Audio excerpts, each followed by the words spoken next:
You have a bike. I got a bike. Is that a new bike? It's a new bike. I just picked it up now. Still has stickers and everything on it.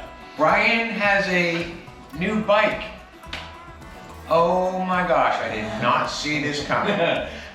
Should we put some mics on and talk about this bike?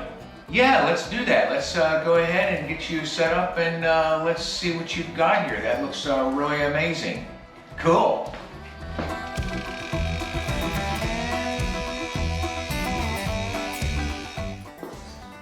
Hey folks. Hi, Welcome back to the channel. John here. Brian. And I thought we were going out for a ride, but you just showed up with I had different plans. New bike day. new bike day. Wow, what have you got here? Well, so, do you remember a couple episodes ago we had another new bike day? And I had this frame and I was like, what am I gonna do with this frame? And I spent a lot of time trying to figure out what I should do. And I realized that basically I was either gonna make it period correct rebuild. In that case, I would never wanna ride the bike because it's just not comfortable compared to what I like.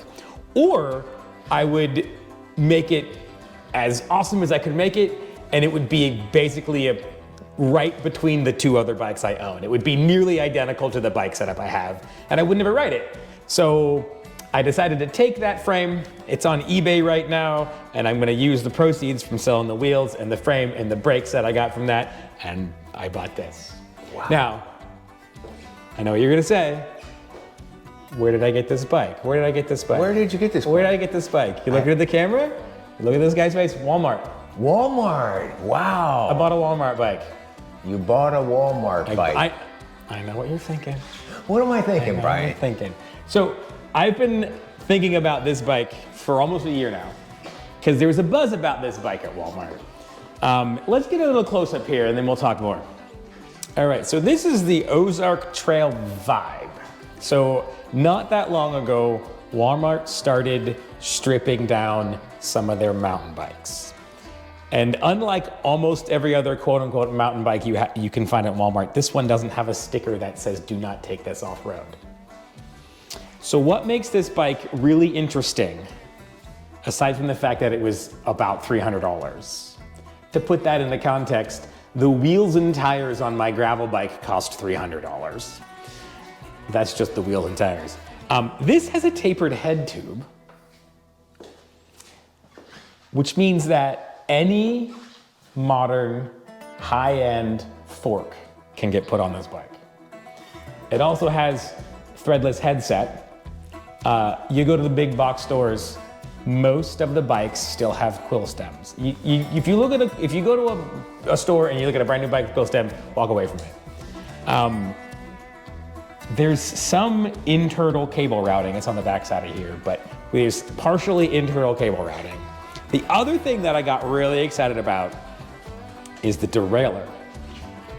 This is a microshift derailleur. Now I know if you're a bike like connoisseur, microshift is not something you'd put on the top tier. It's not SRAM, it's not Shimano. But microshift is up and coming as a good budget brand of component. Now, not all the components are microshift, but it's a microshift. The other thing that makes this stand apart is this is a one by, and it's a hardtail, just has front suspension. If you go buy a $300 bike that has full suspension, you're not gonna have fun on that bike. You can't make a bike that cheap, that complicated. So what Ozark Trail, which I think is Walmart's like outdoor brand, did was they said, how can we make a decent bike that is affordable? And so there's a Suntour fork, not a huge amount of travel, but it's a Suntour fork. It has disc brakes front and back, they're cable actuated. And I don't know, we can talk about this a bit more, but let's just look at the bike a little bit. Let's walk around front here, Brian. I should say this is a 650B, otherwise known as 27.5 wheel bike. So this is not the 29er you can get, this is the size down. They actually do make an Ozark Trail 29er. It's $100 more.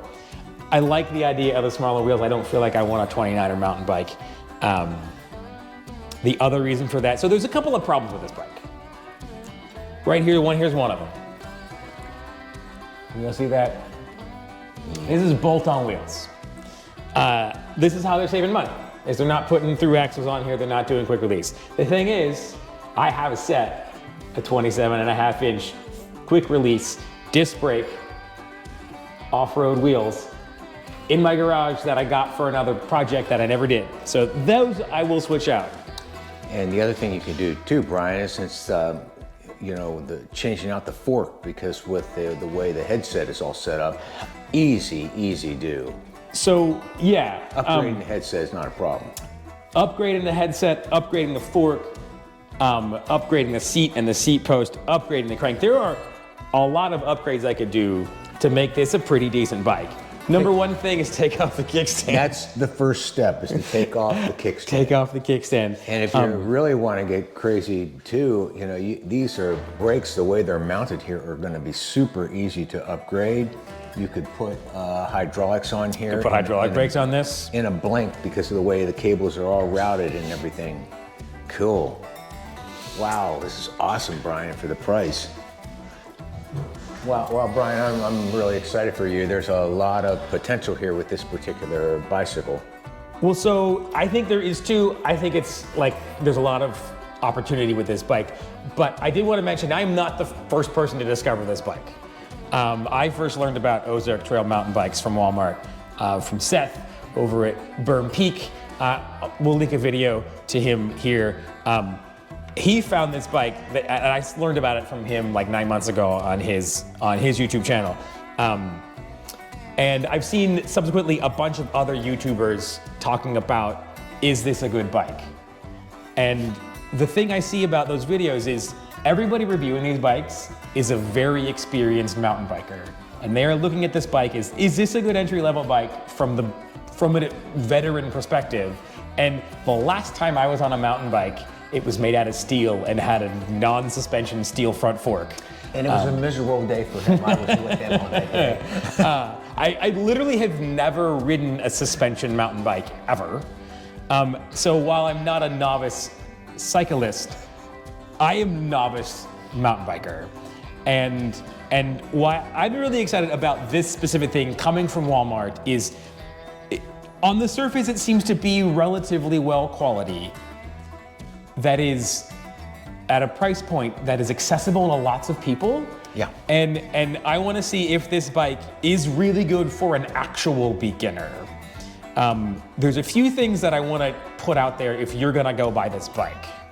I bought it online, I pulled up to the store, they walked it out, and I put it on my bike rack. I did not assemble this bike. I guarantee there isn't a bike mechanic who put this together. So the first thing we're gonna do when we turn this video off is my bike mechanic graduate here is gonna go through this and make sure it's safe. We're gonna look this over very carefully, folks, trust me. You're working at a shop these days. How many box store bikes do you look at in a week? Oh my gosh, I mean, every day something comes in with something that's not set right or hasn't been assembled correctly. So yeah, we're gonna take a good close, good hard look at this and see how we're gonna go. It is worth pointing out is if you don't know anything about putting bikes together and you get one of these things, spend the money, take it to your local bike shop. You know, he was giving me a hard time for not shopping local at Walmart. Take it to your local bike shop. Spend the money to have them go through it and make sure it's assembled safely. Or just get it in the box. So we do a lot of that at our shop right now. People buy something on the internet and they bring it to us and we charge them a flat rate and we put it all together for them and then they're gonna know it's safe. Wait, great, cool. One more thing before we really get into this bike. As I was looking online, I've been watching this for a while now, and the reason I pulled the trigger now is because they upgraded the Ozark Trail Vibe.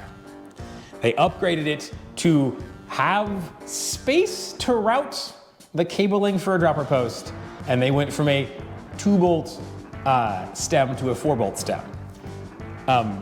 This apparently is old stock because it does not have the spot down here to put the dropper post, and this is the old style 2-bolt stem. One other giveaway that this is the old style is the new ones, according to the internet, don't have these bright orange, ugly brake calipers. I think they're black. So I might actually take this bike back to Walmart and see if they have the new one with the dropper post routing and the 4-bolt stem there before I actually ride this. But my plan is to put some miles on this bike the way it sits here. Okay. really see, can I go do some off-road stuff with my buddies who have multi-$1,000 hardtails or even more multi-$1,000 full suspension bikes? Are you and keep referring up to with me? them? You too. I have not been on a mountain bike ride with you since the fateful day in the steel frame mountain bike. Yeah. But I do want to see if this will let me do what a far more expensive mountain bike can do. And then we get to have the fun of how can we make this a lot better for not a whole lot of money. Sounds good. I like the plan. Cool. Hey, in the meantime, while Brian goes out and checks this out, you guys go out and ride, have fun, and of course, Keep the rubber side down. hey, stay tuned for part 2 of this one. This is going to be a good story. Bye, y'all. Thanks, everybody.